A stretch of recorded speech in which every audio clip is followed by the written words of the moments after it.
না রে, বাঁটুলদার জন্য ভারী চিন্তা হচ্ছে। আরে না না, চিন্তা করিস না, আমাদের বাঁটুলদা কখনো হারে না। দেখিস, ও ঠিক জয় করে ফিরে আসবে, তুই দেখিস।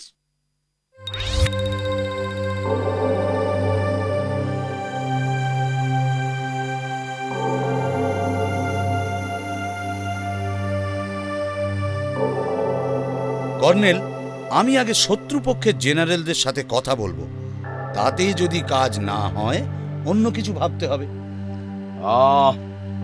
সাবধানে চেয়েও অটল, করেঙ্গে ইয়া মরেঙ্গে। মনে রেখো,